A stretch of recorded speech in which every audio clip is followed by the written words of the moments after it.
पता लगा कि आज बड़े सौभाग्य से मेरी आश्रम के बीच में तीन देवताओं का आगमन हुआ। मैंने तो केवल नारायण को ही याद किया था, नारायण की ही सेवा करी, लेकिन तीनों देवता एक साथ में पधारे। इससे अधिक और क्या मेरा सौभाग्य होगा। भगवान के दर्शन करने के लिए आए, स्तुति करने लगे। तीनों देवता प्रसन्न होकर के कहने लगे अत्रि जी से, ऋषिवर मांगिए तुम्हें क्या चाहिए, जो कहोगे वही मिलेगा। महाराज मुझे तो चाह से अधिक तो आपने बिगर मांगे पहले ही दे दिया।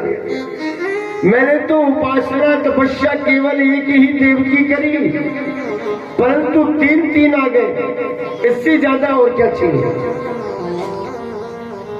फिर भी बताओ क्या चाहिए। बोले महाराज मेरी कोई इच्छा बस आपके दर्शन लाभ हो गए, इससे अधिक और क्या इच्छा हो सकती है। अंतिम इच्छा भी आपने मेरी पूर्ण कर दी। अच्छा आपकी संतान ठीक है। बोले महाराज संतान नहीं है। तो बोले जाओ, तीनों देवताओं के आशीर्वाद के द्वारा तुम्हारे यहाँ अनसुईया जी महारानी के द्वारा 3 पुत्र उत्पन्न हो गए। किन किन के आशीर्वाद से? सोमो भू ब्रह्मणो शेन दत्तो विष्णु सुयोग दुर्वासा शंकराचार्यो। ब्रह्मा जी के द्वारा चंद्रमा नाम का पुत्र उत्पन्न हो गया और भगवान विष्णु के द्वारा दत्तात्रेय नाम का पुत्र उत्पन्न होगा और भगवान शिव के द्वारा दुर्वासा जी नाम के पुत्र का जन्म होगा। उन्होंने विनय किया। भगवान विदा लेकर के अत्रि जी महाराज से अनसुईया जी का स्मरण करते करते, गुणानुवाद करते करते और भगवान अपने अपने धाम के लिए चले। बोले अनसुईया माता की जय हो। आज भी हमारे देश में, हमारे राष्ट्र में माता अनसुईया जी के जैसी हमारी माता बहन सतीत्व को धारण करने वाली आज भी मौजूद है। क्यों? धर्म, श्रद्धा, सतीत्व, ये धर्म की स्थापना करने वाले खम्भे हैं। और जिस दिन धर्म, सतीत्व ये समाप्त हो जाएगा ना, उस समय पृथ्वी के बीच में न जाने कितने अनाचार दुराचार उत्पन्न होंगे। आज भी ऐसे ऐसे तपेश्वरी ऋषि हैं, तपेश्वरी सती अनसुईया जी के जैसी हमारी माताएं हमारे राष्ट्र में आज भी मौजूद है। तभी तो ऐसी देवियों का गुणानुवाद और ग्रंथों के बीच में, पुराणों के बीच में और ऋषि मुनि महर्षियों ने गाया है। मेरे भाई बहन, ठाकुर जी की कृपा से आगे चल करके और देखिए मनु जी महाराज की छोटी छोटी जो कन्या थी जिसका नाम था प्रसूति, वो दक्ष प्रजापति के लिए भी आई। दक्ष प्रजापति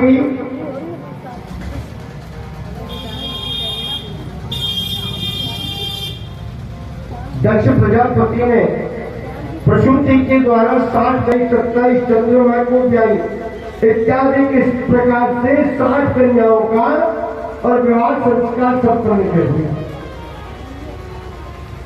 छोटी छोटी जो कन्या थी, सबसे छोटी लाडली बेटी, जिसका नाम था सती, वो भगवान भोलेनाथ के लिए।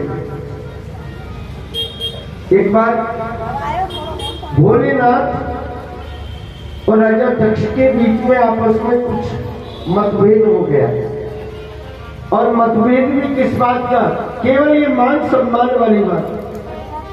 दक्ष प्रजापति की सभा एकत्रित हो रही, सभा के बीच में सभी सभासद आए, सभी देवता लोग आए। कहते हैं सभा को देखने सुनने वाले लोग पहले से अपना आसन ग्रहण कर लेते हैं, और सभा जिसके लिए एकत्रित की गई है वो सबके अंत में आते हैं। सारी सभासद पहले से ही आकर के बैठ गए। अंत में दक्ष प्रजापति आए, सभी ने खड़े होकर के सम्मान किया, सत्कार किया। भोलेनाथ खड़े नहीं हुए, भोलेनाथ खड़े नहीं हुए। भोलेनाथ ने विचार किया कि कोई बात नहीं, क्या फर्क पड़ता है, ससुर जी है, आए, सबने मान सम्मान कर दिया, अब बैठे बैठे हाथ जोड़ करके अब प्रणाम कर लेंगे। राजा की दृष्टि पड़ी, सबने खड़े होकर के और सम्मान किया, लेकिन ये नाम तो है इसका भोलेनाथ, लेकिन ये भोला नहीं, ये बड़ा क्रूर है। अगर ये भोलानाथ होता, भोला भंडारी होता ना, तो आज अन्यों की तरह ये भी मेरा सम्मान करता। क्रोधित होकर के लाल लाल नृत्य हो गई, होठ फड़फड़ाने के लिए लग गए, भुजा फड़कने के लिए लग गई। सारे सभासदों के बीच में अब तो महाराज भोलेनाथ को खोटी बुरी सुनाने के लिए लग गए। भोलेनाथ ने इनका भी बुरा नहीं माना, कोई बात नहीं। पहली बात तो राजा, और दूसरी बात ससुर जी। अब ससुर जी अगर कोई दो बात कह दे तो फिर सुन ले तो कोई दिक्कत नहीं है, सुननी भी पड़ेगी। नतमस्तक होकर के बैठे बोले नादिया भगवान के चरणार बिंदों में अपनी सींग से खुजालने लग गए। भगवान को कह रहे, प्रभु राजा दक्ष आपको भरी सभा के बीच में अपमानित कर रहा है, आपको गाली गुप्ता दे रहा है। भगवान ने कहा जी कोई बात नहीं, देने तो हमारे क्या फर्क पड़ता है, अगर दे रहा है तो देने दो। बोले महाराज चाहे आपको फर्क ना पड़े तो ना सही, लेकिन मुझे तो फर्क पूरा पूरा पड़ रहा है। क्यों? क्यों?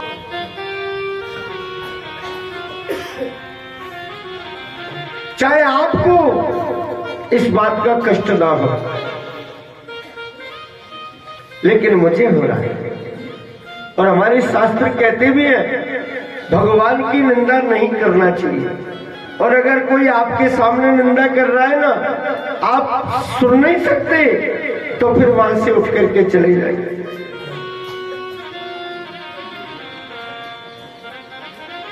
और अगर आपके अंदर शक्ति है तो उससे शास्त्रार्थ कीजिए, बहस कीजिए। अगर आप कमजोर हैं तो वहां से चुपचाप चल दीजिए, लेकिन अपने स्वामी की, अपने इष्ट की, अपने गुरु की निंदा नहीं सुनना चाहिए। वो स्वामी जी ने कहा क्या कि हरि हरि निंदा सुनाई जो काना, हरि हरि निंदा सुनाई जो काना, हरि हरि निंदा सुनाई जो काना, हरि हरि निंदा सुनाई जो काना, होय पाप गौ भात समाना, होय पाप गौ भात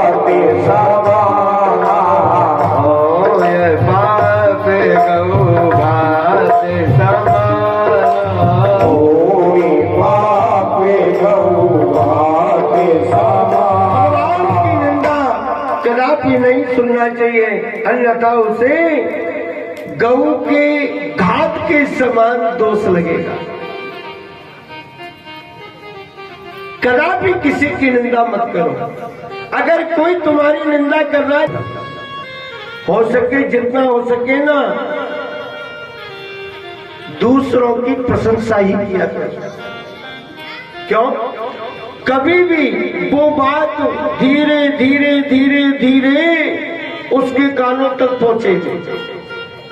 वो फलाना व्यक्ति आपकी बड़ी प्रशंसा कर रहा है, अच्छी प्रशंसा कर रहा था, सुनने वाले को कितना आनंद मिलेगा। और अगर उसके पास वो समाचार पहुंचेगी वो फलाना व्यक्ति आपकी आलोचना कर रहा था, तो उसे कितनी ठेस लगेगी। भैया हमारा उससे कोई लेना नहीं देना नहीं, कोई मतलब नहीं, हम उसके नहीं वो हमारा नहीं, और फिर भी हमारी आलोचना, तो उसको हमसे क्या दिक्कत है, कितना कष्ट होगा तुम्हारा। इसलिए नहीं करना चाहिए। बहुत समझाएगा। नादिया ने कहा, बोले महाराज चाहे आपको परवाह नहीं है लेकिन मुझे तो फर्क पूरा पड़ता है। कोई बात नहीं, राजा कह रहे तो कहने दो।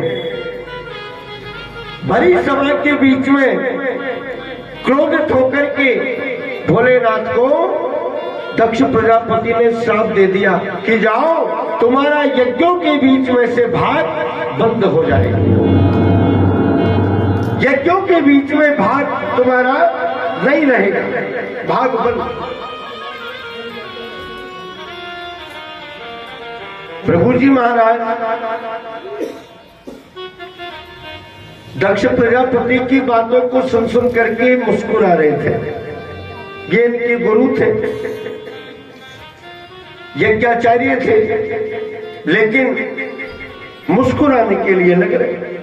जबकि गुरु का कर्तव्य होता है कि शिष्य कोई कैसा भी ऐसा वैसा काम करे तो गुरु को टोकना चाहिए, ना भैया ऐसा मत कर, ये ठीक नहीं है, तेरे लिए शोभा नहीं देगा। गुरु का कर्तव्य बनता है कि अपने परम हितैषी शिष्य को समझाना चाहिए, रोकना चाहिए। अगर रोकने से भी ना माने फिर जा, जैसा तुझे अच्छा लगे वो, लेकिन कर्तव्य बनता है। मेरे भाई बहन समझाए। नादिया ने प्रभु जी महाराज के लिए श्राप दे दिया। बोले ब्राह्मण देवता जो तुम्हारे गुरु हैं, राजा तुम भगवान की आलोचना कर रहे हो भरी सभा में। अरे हमारे भगवान भोलेनाथ तो ऐसे हैं, इनके जैसा त्रिलोकी के बीच में दूसरा कोई देवता ही नहीं। इतने भोलेनाथ, भोले भंडारी कहते हैं ना, धन धन भोलेनाथ बांट दिए तीन लोग तेने पल भर। असतगिरी समस्या का जलम सिंधु पात्रे सुस्तर वरुषाका लेखनी पत्र मुर्गी लिखती अधिग्रहित्वा शारदा सर्वकालम तदपितम गुणानाम निष्पारम। भगवान भोलेनाथ का गुणानुवाद लिखने के लिए साक्षात माता सरस्वती को कल्प वृक्ष की लेखनी लिख करके बैठाया जाए तो युगों युगों तक समय निकल जाएगा, लेकिन भोलेनाथ की महिमा का वर्णन मां सरस्वती भी नहीं कर सकती। ऐसे गुण भरे हुए भोले बाबा, ऐसे सीधे साधे विश्वनाथ के लिए आप बड़ी सभा में अपमानित कर रहे हैं। ये ठीक नहीं है, ये अच्छी बात नहीं है। राजा के लिए श्राप दे दिया नंदीश्वर ने। राजा मेरे प्रभु चुपचाप तुम्हारी बातों को और सुनने के लिए बैठे हैं, नतमस्तक हो रहे, तुम्हारी बातों को सुन रहे, लेकिन एक शब्दार्थ भी जिन्होंने मुखारबंद से बाहर नहीं निकाला। ऐसे सीधे साधे देव का और तुम अपमान कर रहे हो। इसका मतलब यह है कि तुम्हारे अंदर अहंकार है। और अहंकार किसके अंदर होता है? बकरे के अंदर। जैसे बकरा होता है ना, मकार का प्रयोग करता है, देखा होगा आपने, मां मां मां। और जब ये कसाई की घर बकरे की मृत्यु होती है तो इसकी चमड़ी निकाली जाती है बकरे की, और चमड़ी निकाल करके इसकी क्या बनती है? तांत। तांत बनती है। जब जीवित अवस्था में होता है ना बकरा, तब तो कहता है मैं। और जब तांत बनती है ना, जैसे ही तांत को खींचा जाता है तो आवाज निकलती है, तू ही है, तू ही है, तू ही है। शरीर में जब प्राण है, जब तो कहता है कि मैं, और मरने के बाद इसकी चमड़ी भी क्या कहती है?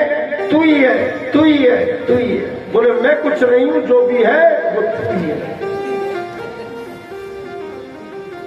अब इस बात को अगर जीते जी कह दे तो कितना आनंद बनेगा, लेकिन नहीं कह सकता, क्योंकि अहंकार में डूबा हुआ है जीव, नहीं कह सकता। मेरे भाई बहन, तो जा श्राप दे दिया, तुम्हारा बकरे के जैसा मुखारबंद हो जाएगा, ला दिया। प्रभु जी को भी श्राप दे दिया, आगे भविष्य में जो युग आएगा कलयुग, उस युग के बीच में ब्राह्मण भक्ष्य अभक्ष्य पदार्थों का सेवन करने वाले हो जाएंगे। ये प्रभु जी को श्राप दिया। उसी समय के बीच में सारी सभा तितर बितर हो गई। बोले जी चलो, झगड़ा हो गया आपस में, रिश्तेदार ससुर जमाई झगड़े पड़े। चलिए अब कोई सभा नहीं है, कोई योजना नहीं है, चलो यार चलो। सबके सब उठ करके चले।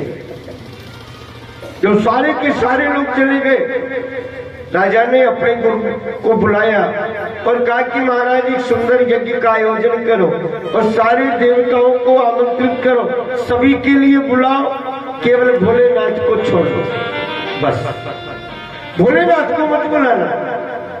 सभी को निमंत्रण पत्रिका बांटी दिए, सभी के यहाँ निमंत्रण पत्रिका पहुंचाई, बोले बाबा के यहाँ नहीं गए।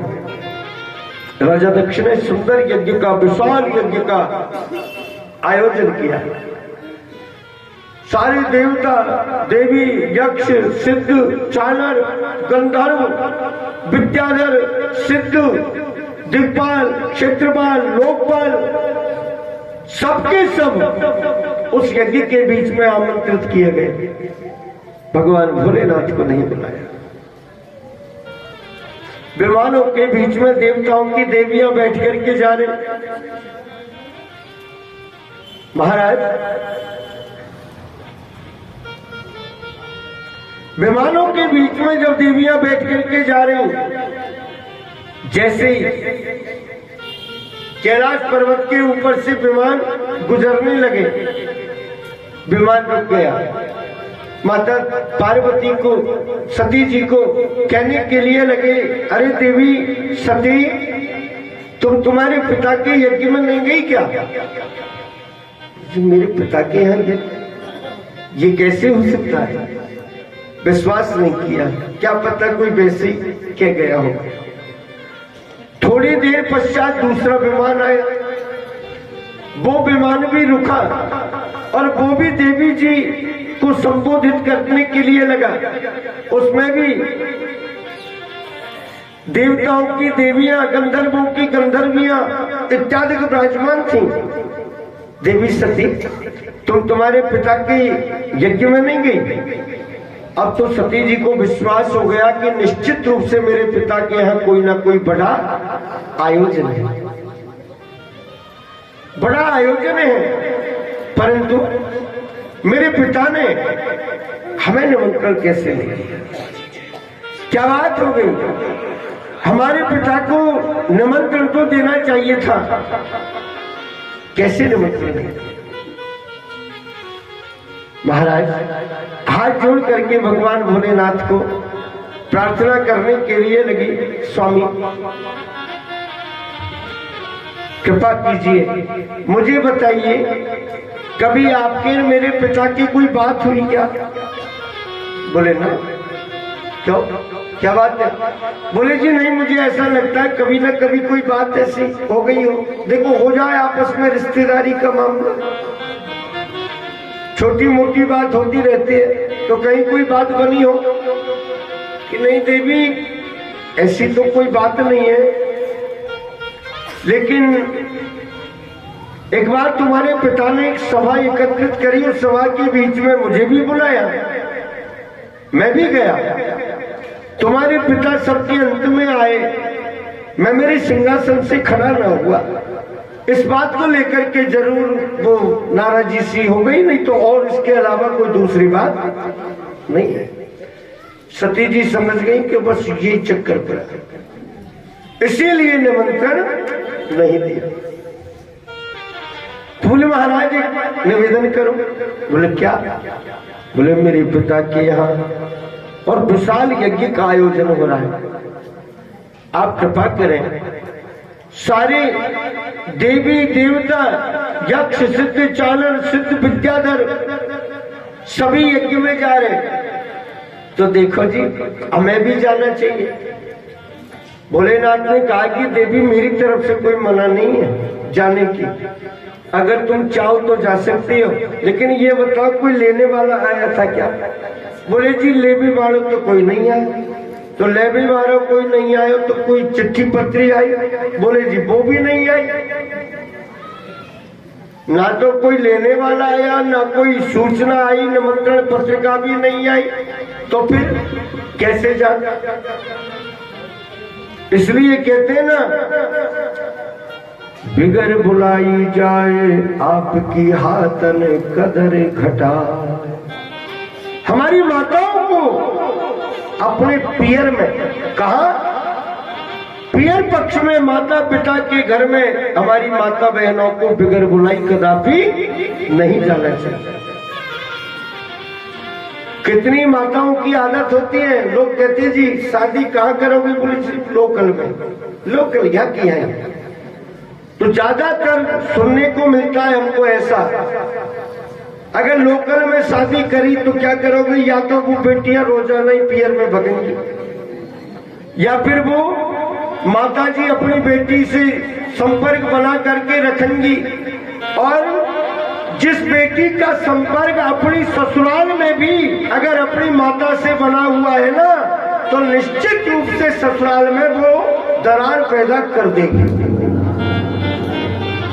इसलिए प्रत्येक माताओं को चाहिए कि बेटी जैसी व्यवस्था है, अच्छी हो, बड़ी हो, हल्की हो, कमजोर हो, वो तेरी ससुराल है, तू हर बात की बात को हमको मत सुनाया कर। कदापि आपकी बेटी का घर कदापि नहीं बिगड़ेगा, और जिस घर में माता का हाथ पहुंच जाएगा ना, तो समझ लो धीरे धीरे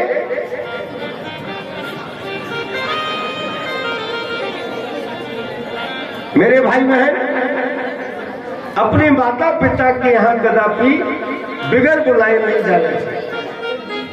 भगवान की कथा में, भगवान के मंदिर में एक अपने गुरु के यहाँ और एक अपने पति के घर। स्त्री 3 जगह बिगर बुलाई जा सकती है, अन्यथा सब जगह बुलाए से आवर, बुलाए से ही जा।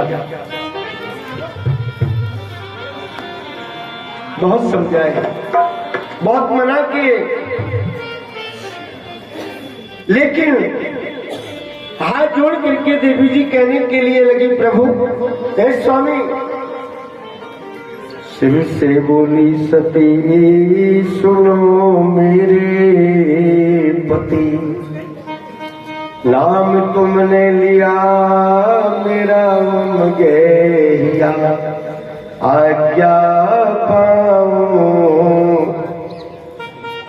पीहर जाऊं, सबसे मैं मिले आऊं, मख देखाऊं,